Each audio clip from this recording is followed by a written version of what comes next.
Putin remains true to himself. Is a sick creature. Ukrainian nation was under terrorist missile fire again. Putin airfields under targeted attacks. Lukashenko continues to play the role of Putin's puppet. These and other topics we will discuss right now on the air of our YouTube War and Politics 24. And my name is Iryna Uzlova. And I'm happy to join our conversation Mikhail Sheitelman, political strategist. Michael, congratulations. Thank you for joining. Glad to see you. Hi, thank you. What congratulations for? I don't understand, but yeah. Okay, great. For our good future. Okay, and great. for death of all terrorists, I mean Putin and his surrounders. Our nation under fire again this morning. Russia, after a long pause, attacked Ukraine with missiles and drones using all their visible air arsenal. The enemy aimed at critical infrastructure, which also did not surprise any one of us. Russia attacks 15 regions of Ukraine with drones, cruise missiles, and Kinzhals and Calibre, and that's all. What did we see, Michael? How do you think? Was it already a blow of revenge, but somewhat weak, or another terrorist act by Putin? Well, now I understood what is congratulation for. Congratulations that I survived this attack. I'm in the city center of Kiev, of capital of Ukraine, and you know, about 15% of these missiles and drones, they're directed to Kiev. But in Kiev, we are lucky, we have very good counter-missile system, and all of the rockets, all of the missiles and all of the drones, they're shut down. And so in Kiev, we have only casualties from the derbies of buildings and from the derbies of missiles. But in Ukraine, we have more than 5 persons killed and more than 25 injured. And this is just counting. This is just counting because the attack just was finished just 3 hours ago before our interview. It continued 12 hours, totally 12 hours. We had air raid alerts. So yes, Russia used all the tools that we have for attacking Ukraine from the air. They used also submarines and battleships in Black Sea. They have cruise missiles, which is called Calibre. And they used the strategic aviation. Strategic aviation, it means that this aviation was built in Soviet Union as the aviation for a nuclear war to attack Washington and other targets in Western countries. But now we use these strategic planes against Ukraine, which is very expensive. But as we can see, Russia does not paying attention to the money and to economical situation. They just spent a lot of money for this. Another tool is hypersonic missiles, which is called Kinzhal. And with missiles, they have 5 times speed of sound. And this was shot towards Kiev and was also shot down by counter missile system Patriot. Mm-hmm. So this is the technical issues connected to this attack.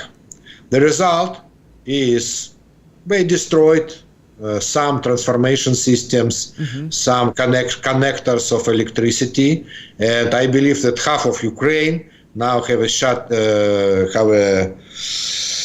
lack of electricity at their homes and in manufacturing places. But what about politics here? Yes. What about politics here? Yeah.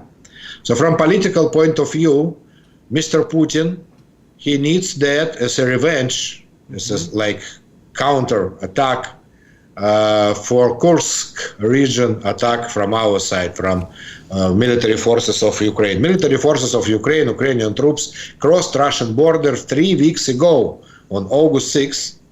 Military forces of Ukraine crossed Russian border, and now during 3 weeks, our troops occupy about 100 cities and villages in the territory of Russia, of Russian Federation. Kursk Oblast. Yeah, Kursk region. So, Russian population and especially Russian elite, especially Russian government, they need some feeling of revenge, some feeling that they can do something. But for their sorrow and for our happiness, they can't stop our troops technically. They just don't have any strong army inside Russian territory. All of their army is in the territory of Ukraine, an occupied territory of Ukraine. It was surprise for Western analytics, as I see in newspapers, but it was not surprise for Ukrainian military forces and for Ukrainian government.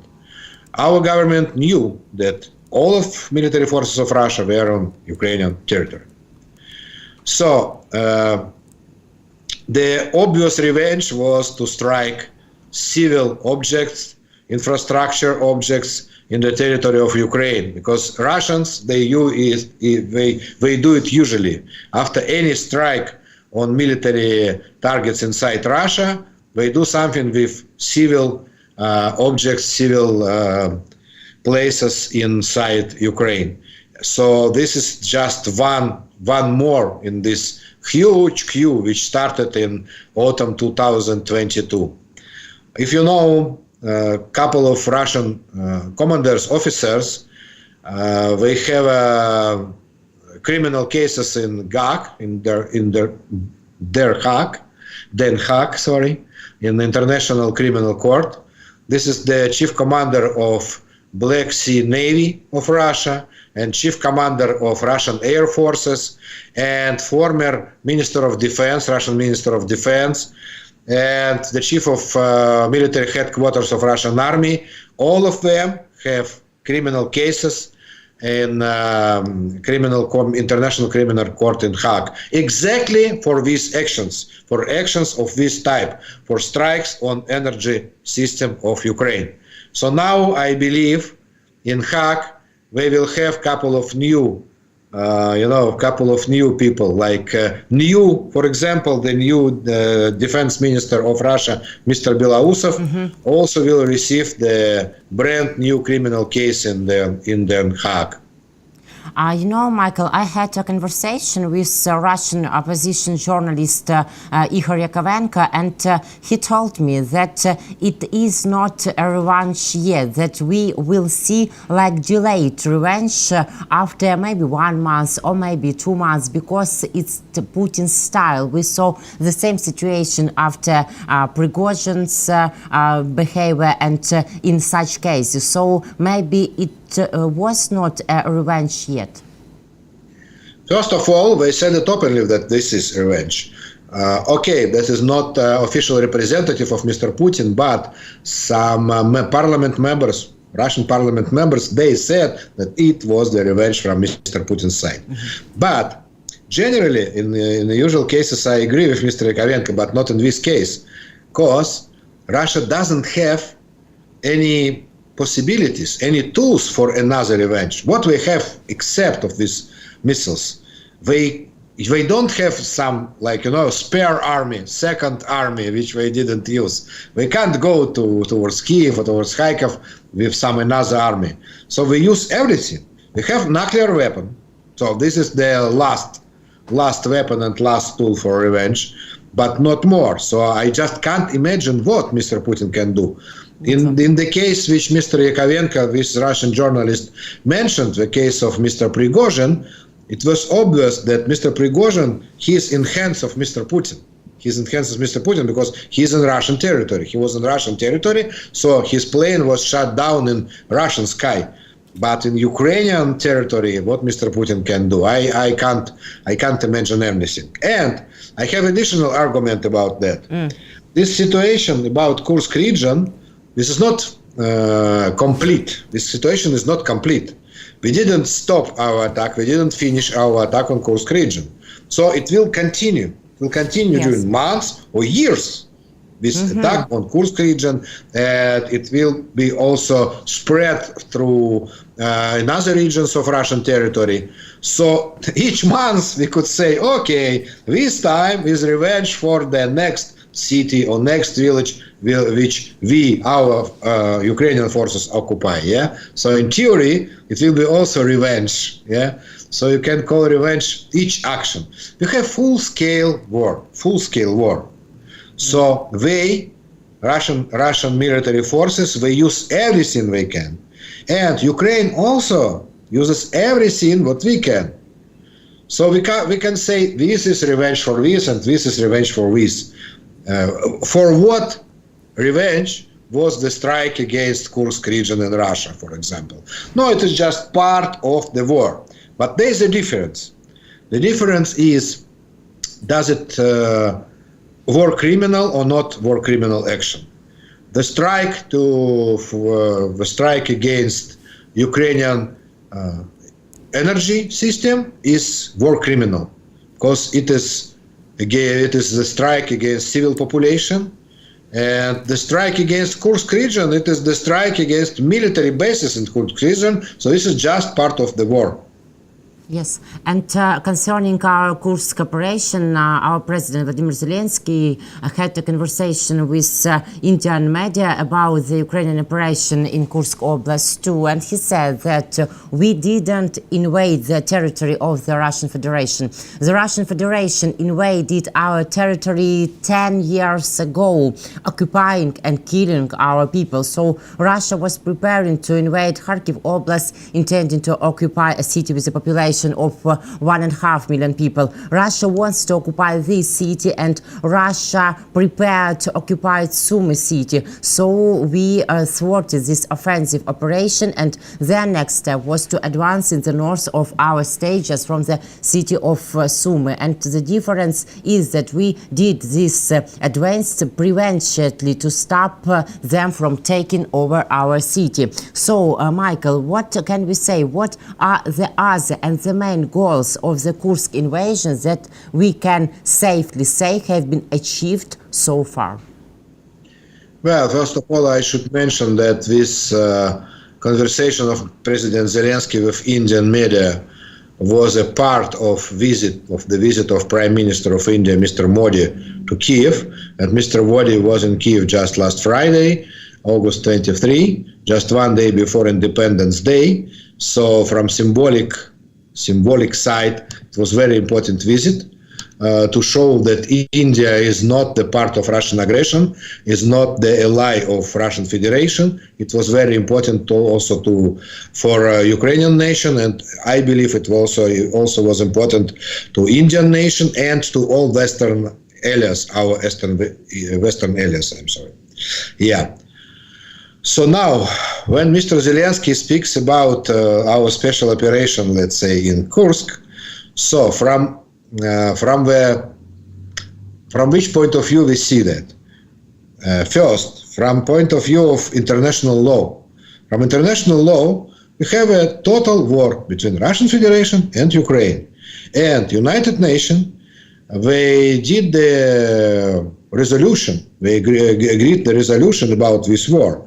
And in this resolution, which was agreed in March 2022, it is very simple. Russia is aggressor, Ukraine is the another side, yeah? So from this point, from this time, when it was agreed about United Nations, all the territory of Russian Federation, it is legitimate battlefield.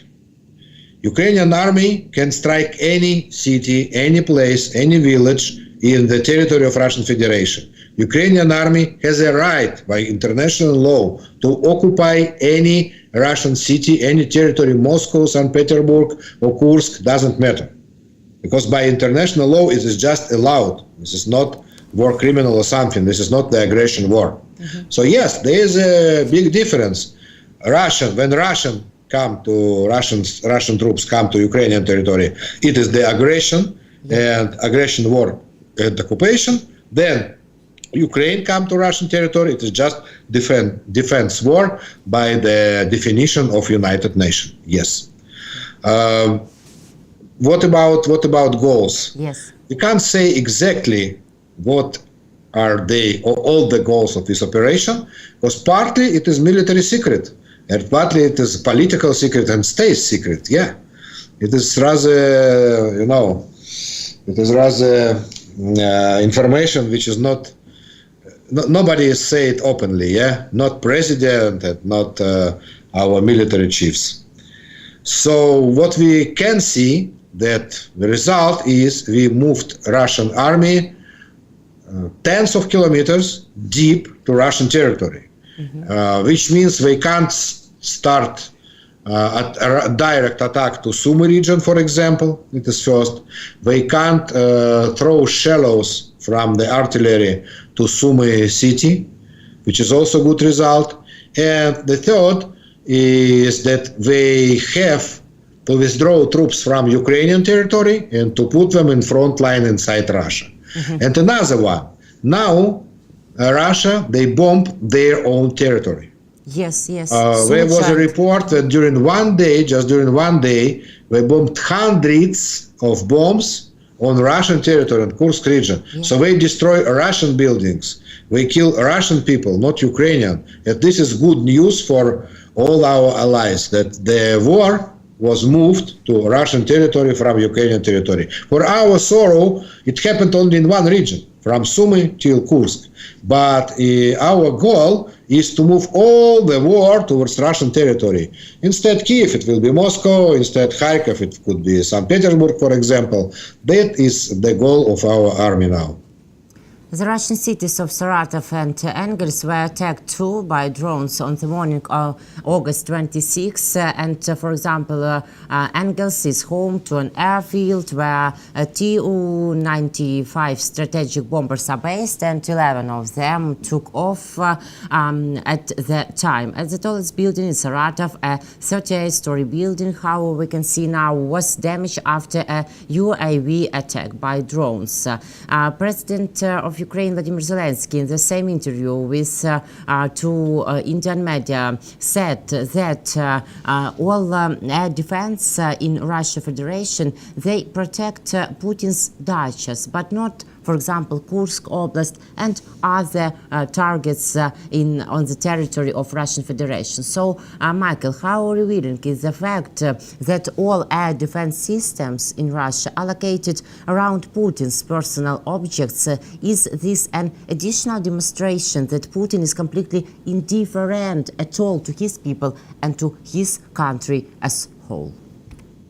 This quote from Mr. Zelensky's speech is not 100% serious, because if we are speaking serious about Russian counter-missile systems, so they have thousands of them, thousands. Yes, obviously that Mr. Putin residence is the most protected place inside the Russian Federation, but they use, let's say, dozens of these systems, but not thousands.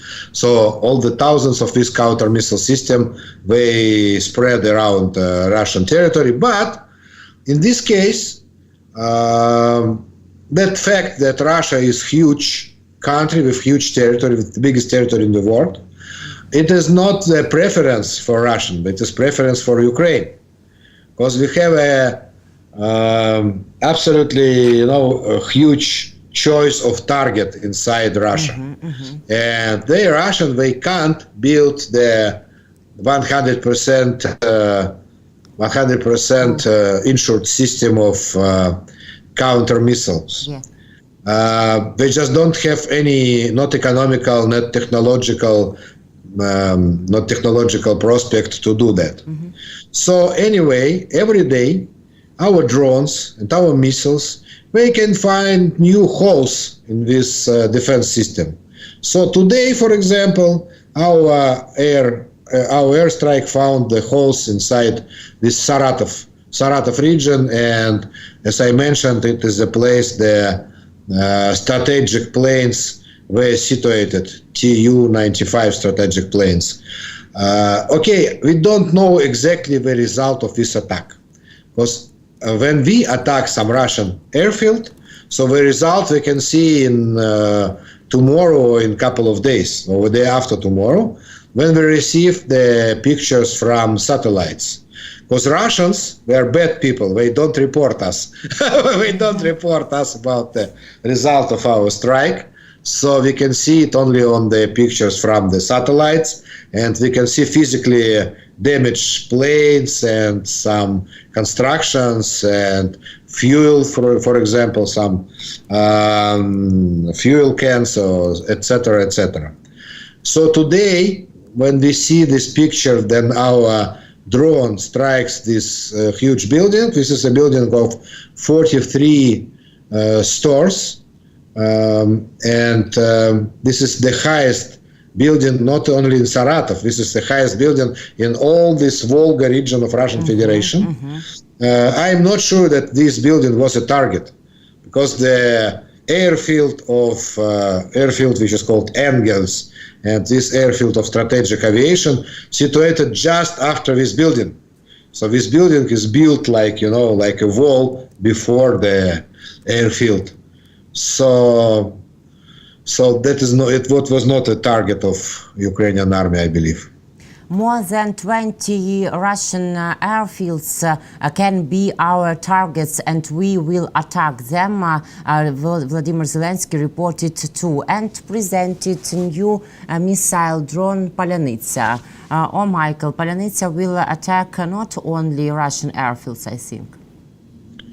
Well, this drone missile Polyanitsa was built during 1.5 years, which is the very short time. It was built by Ukrainian engineers and Ukrainian manufacturers, which is unique because it was really built from the scratch during 1.5 years.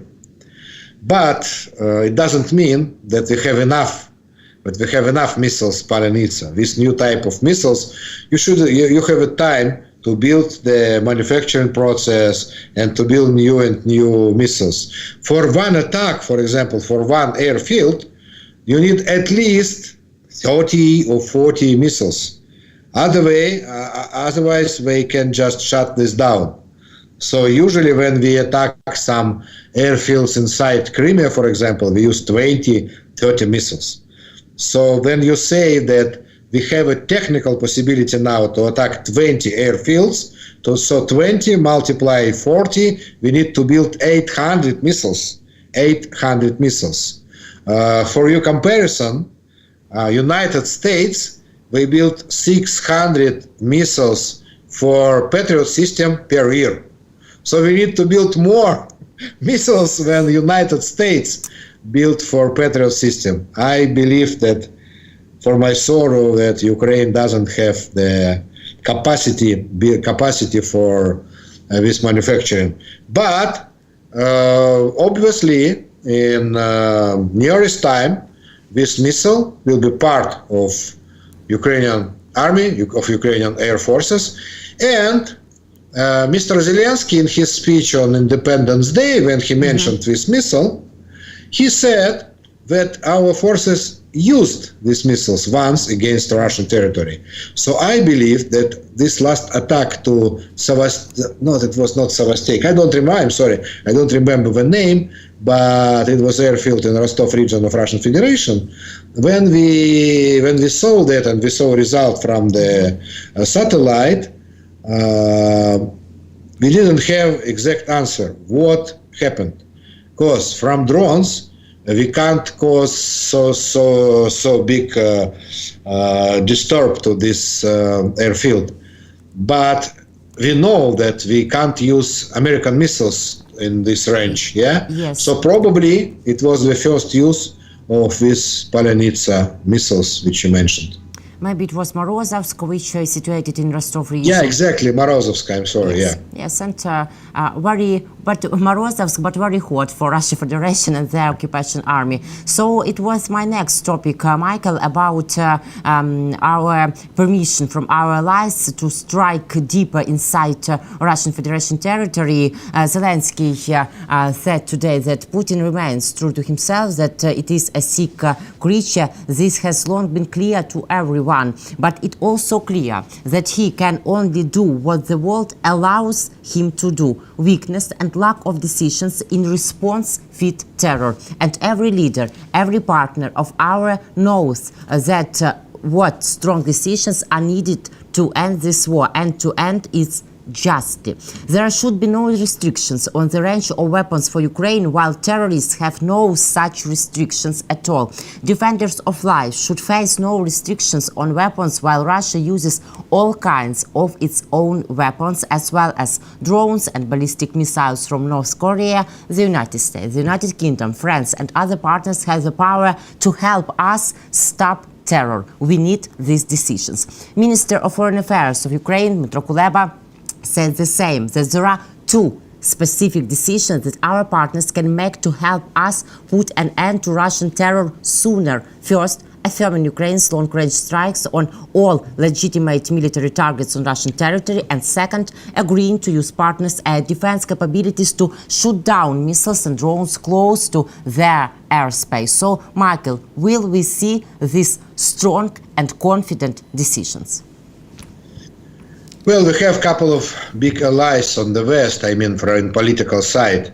This is Joseph Borrell, the chief diplomat of European Union, who announced last week, it was in his Twitter or not, I don't remember, but he asked American government and German government to allow us to make strikes to deep to Russian territory with German and American missiles. That is first. And second is Keir Starmer, who is new Prime Minister of United Kingdom, who said in his article, it was in some British newspaper, Guardian, I believe, that United Kingdom allows the Ukrainian army to hit deep to Russian territory with all the weapon which produced in United Kingdom, and it means with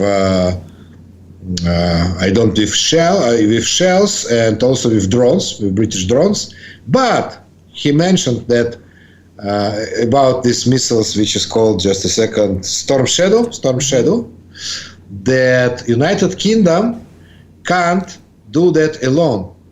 Because Storm Shadow, it is the missiles which was produced together by UK, France and United States. So we need three different permits from US, France and United Kingdom. So now we built now something like coalition of supporters of this decision. And we have another side. On the other side, we have Olaf Scholz, Chancellor for Germany, and we have Joe Biden on the other side. So I believe that our coalition of supporters of this decision will be grow, and in a couple of months, our coalition will persuade the skeptics on the West, Mr. Biden and Mr. Scholz. And Mr. Biden has just 2.5 months till the general election to make this decision, I believe. So we will wait. We will wait and believe that it will come true and possible for us, because it's about justice and not only about it. So we have 2 minutes, but I announced this topic. Kyiv called on Belarus to withdraw its troops recently deployed along the state border between the countries under the pretext of exercises. Ukraine's foreign ministry wrote it in its official statement published on its website yesterday. So, Michael, what is Lukashenko playing again? I don't understand. Does Lukashenko want to imitate Putin's help and pull our troops back, or what are the key goals of such behavior? It is difficult to say, but this time this threat can be real. Theoretically, it can be real. Because I believe that there is a huge pressure from Putin's side towards Lukashenko to take a part on this war on the Russian side. Lukashenko has an army of 60,000 troops, but which is not professional army. They have officers, obviously, but most of the army were just volunteers and not professionals. And they sent 20,000 troops to the border between Belarus and Ukraine. So theoretically, we can start the attack towards Ukrainian territory. So this is good news that Ministry of Foreign Affairs of Ukraine said today or yesterday that in the case that when one Belarusian soldier crossed the border with Ukraine, all Belarusian territory will be territory of war. And this is the this is the fear of Mr. Lukashenko, because he very likes his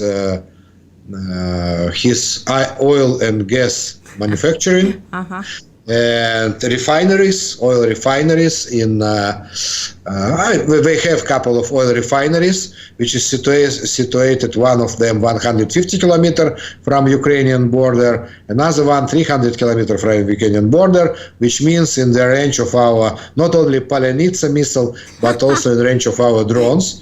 And these oil refineries will be destroyed immediately if Belarus decided to take a part in this war.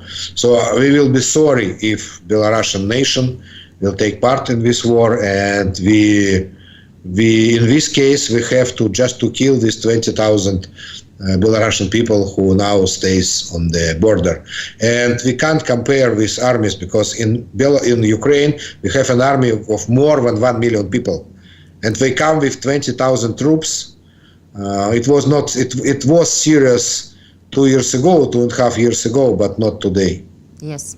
It can be a question of a few days, and I think that Lukashenko likes Mozdrovsky refinery and his life. Michael, thank you very much for your constructive comments, for your answers. Thank you. See you again soon. Goodbye. Thank you.